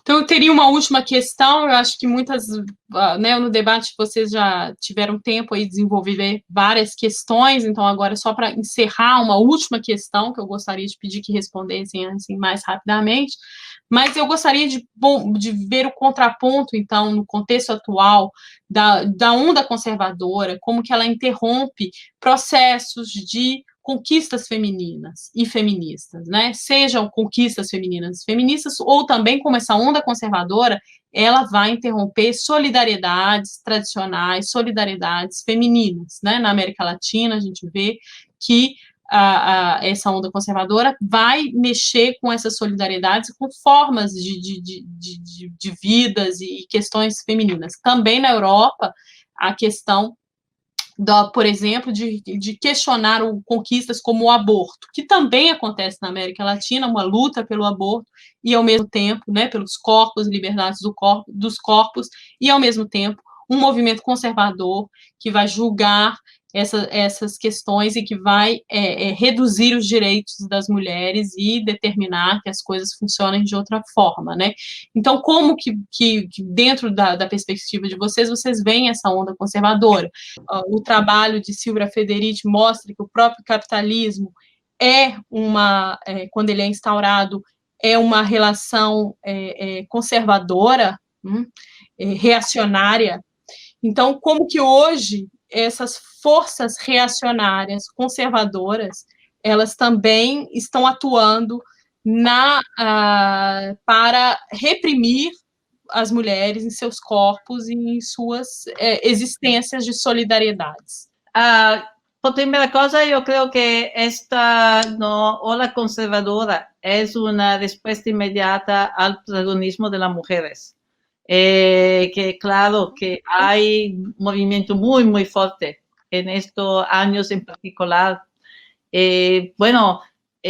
También se está creando forma de conexión entre varios movimientos en varios países. Por ejemplo, la estrategia de llamar una huelga, que con todas sus contradicciones, todos sus límites, y todavía ha permitido de poner varios movimientos de varios países en contactos. Sin hablar de los gran movimientos de mujeres, ¿no?, que hay en el campo indígena, en el área urbana. Bueno, y yo creo, porque lo enfrentamos aquí en los Estados Unidos en forma brutal, ¿no? Con un presidente que siempre más sexista, abiertamente racista, sexista, está, ¿no?, organizando como una guerra de raza también. Y yo creo que es muy importante, ¿no?, de mirar a lo que hemos aprendido del pasado. Porque, por ejemplo, en respuesta al gran ataque, ¿no?, que los conservadores están haciendo la Iglesia, ¿no?, a la lucha de las mujeres para controlar nuestro cuerpo, ¿no?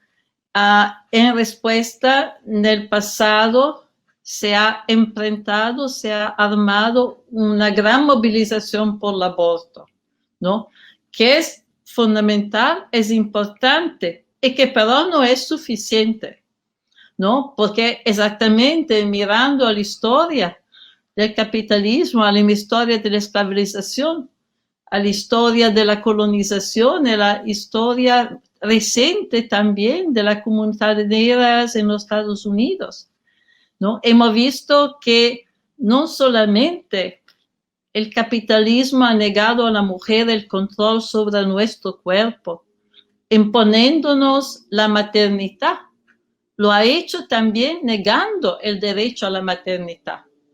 Enteras comunidades de mujeres siempre le han negado la maternidad. La mujer es esclavizada, por ejemplo, ¿no? Se podían procrear porque sus niños servían como esclavos, ¿no?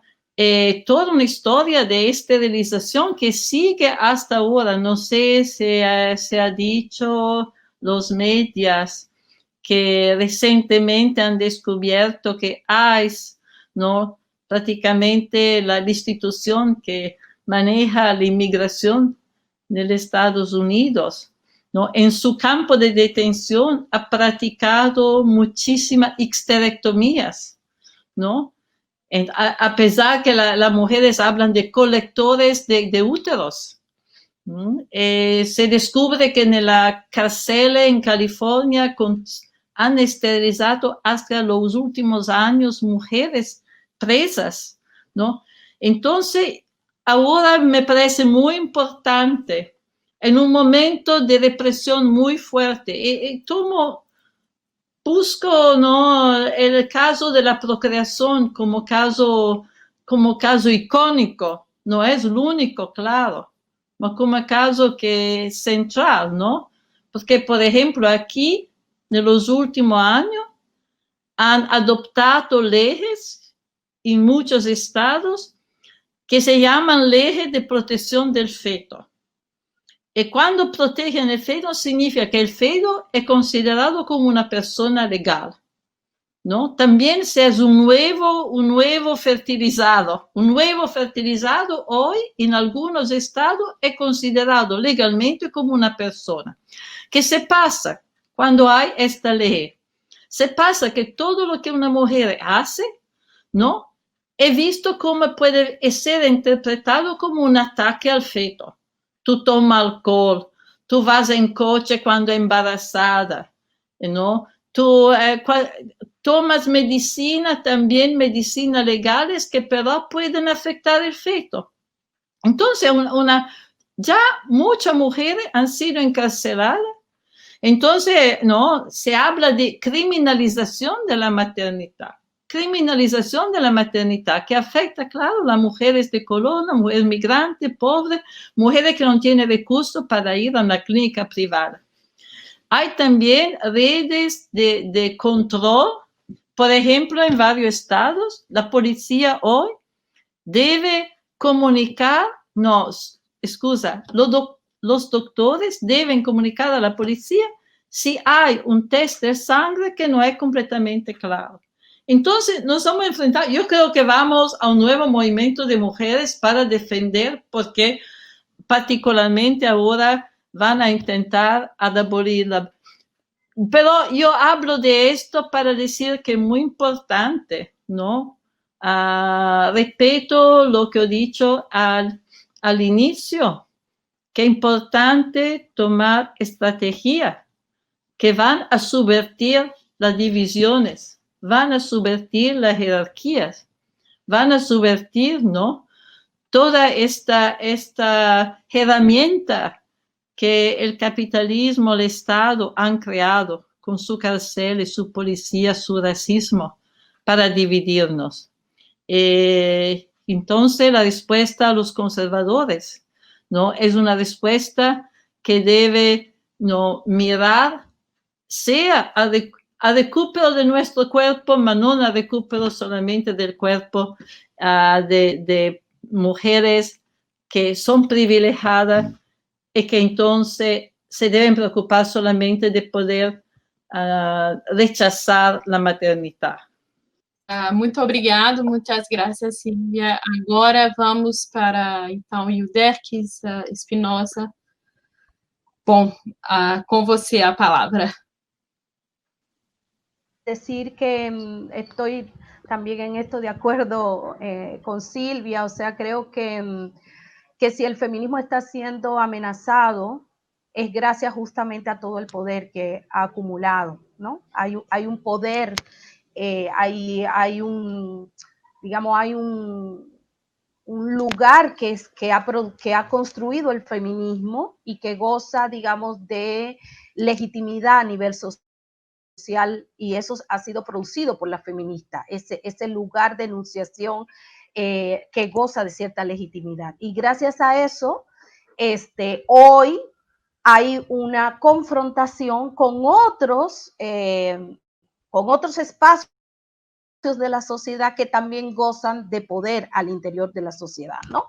Entonces, digamos que desde Putin en Rusia hasta iglesias evangélicas, católicas, protestantes, hasta los espacios de mayor poder y toma de decisiones en nuestros estados, toquen y se sienten todos estos varones hay mujeres también, pero bueno, esta gente con poder se siente a pensar estrategias para disminuir el avance de la agenda feminista, ¿sí? Eso más que yo verlo necesariamente como un problema, lo veo más que eso, más que verlo como preocupación, lo que muestra efectivamente es el éxito que ha tenido el feminismo en su programa político, ¿no? Como lograr un espacio de visibilidad y de lugar, digamos, legítimo dentro de la política que se hace, digamos, socialmente, ¿no?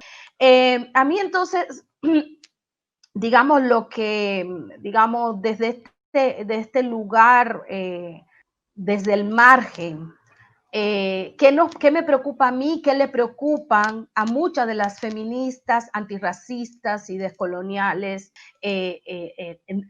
¿Cuáles son los problemas que estamos visibilizando. Y entonces ahí, si yo tendría que ver eso, yo diría que lo que más me preocupa es que esa agenda feminista que está en disputa, que está en pelea, en franco debate y que se nombra como que está amenazada por estos grupos pro vida, conservadores, nacionalistas, etcétera.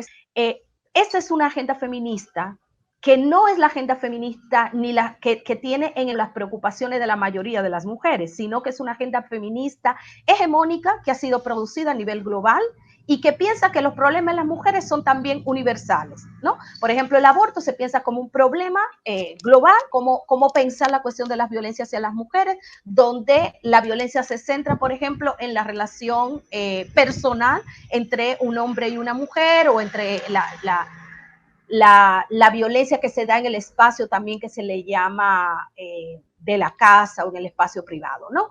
Nosotras o muchas de nosotras, para no decir, porque entre nosotras también hay muchos debates, ¿no? Más nos preocupa, digamos, que incluso dentro de este mismo debate con los grupos pro vida y conservadores, también es parte de la continuidad de legitimar, o sea, es una continuación de la legitimidad de esa agenda feminista hegemónica, que no permite que otros problemas sustantivos de las mujeres que no están dentro, no están siendo priorizados por esa agenda, esta lucha o este enfrentarlo como el gran problema, visibilizar como el gran problema es que el feminismo está siendo amenazado por los pro vida y los conservadores, permite, ¿sí? Es una treta más, es una vuelta más de tuerca que pide que una serie de problemáticas que son sustantivas a la experiencia de dominación de una gran parte de las mujeres en el planeta no pueda ser colocado en el centro de la agenda feminista. Porque si entonces ahora tenemos que seguir con esta agenda que ha sido propuesta por una parte de las mujeres y una parte del feminismo y que se ha vuelto hegemónica gracias a el poder que tienen estas mujeres al interior de las propias mujeres, ¿no? Ahora es porque todas tenemos que ir a defender esa agenda. Y debo decir que mucho de eso que se ve hoy amenazada está siendo puesta en tensión por mucho del feminismo y de los movimientos de mujeres a nivel global, de los movimientos de mujeres que están en los márgenes o que están, digamos, en peor condición de privilegio. El mismo problema del aborto, y parecería que es casi lo que le da una identidad de ser feminista, parecería que ese es el problema mayúsculo, el que todas las feministas tenemos que defender. Fue durante mucho tiempo una lucha campal, y bueno, lo ha traído aquí Silvia, y ha impedido, por ejemplo, poner en el centro de la lucha feminista la posibilidad también de ver cómo una buena parte de los pueblos del planeta, de las mujeres de determinados pueblos, más que impedirle, en realidad, más que impedirle el aborto, lo que se le ha impedido es la posibilidad de reproducirse, porque han sido sometidas a toda esta cuestión de la esterilización forzada. De hecho, en la lucha por el aborto en América Latina tenemos una contrahistoria de cómo fue que el aborto llegó a ocupar ese lugar dentro de la agenda feminista, cuando en los años 80 el movimiento de mujeres negras y el movimiento feminista en manos de mujeres blancas, están en un debate respecto de cuál es el problema fundamental para las mujeres. Y el movimiento feminista en manos de mujeres blancas burguesas ponen en el centro el aborto, y el movimiento de mujeres negras lo que está diciendo es nuestro gran problema es la esterilización forzada. ¿Quién ganó? Por supuesto, ganó aquellas que tenían mayor poder. Pero sería interesante ver cómo muchas de las agendas que estamos llevando, como la agenda obligatoria y naturalizada de nuestro movimiento, en realidad han sido producto de hegemonías al interior de los grupos que le están llevando adelante, ¿no?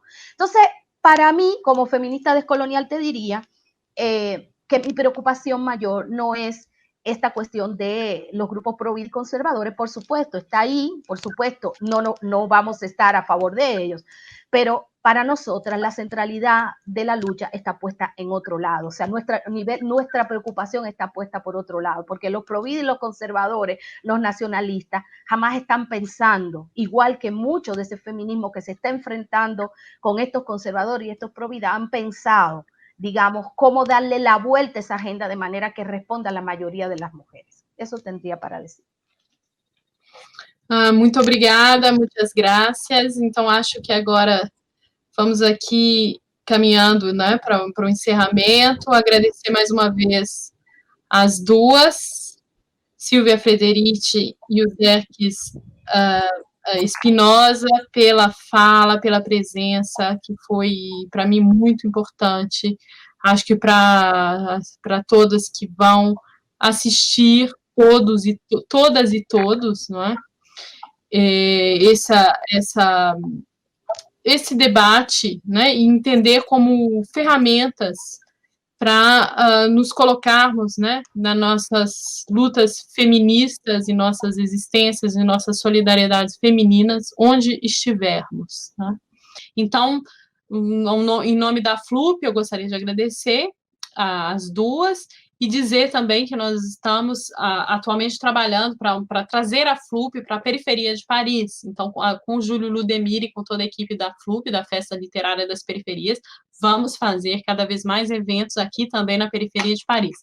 E dizer que é muito importante essa triangulação, né, que foi de hoje, América, Europa, África, ou América do Sul, América do Norte, África, e expandir, e Europa, expandir Ásia e outros lugares através do que são as periferias no mundo, né, que são esses lugares de encontro. Muito obrigada a todas e muito boa noite. Gracias. Muito interessante. Sí. Gracias. Muchas Un placer para mí, un honor haber participado en esta conversación. Muchas gracias. Muchas gracias. Muitas graças. Né? Obrigada. Obrigada. Obrigada.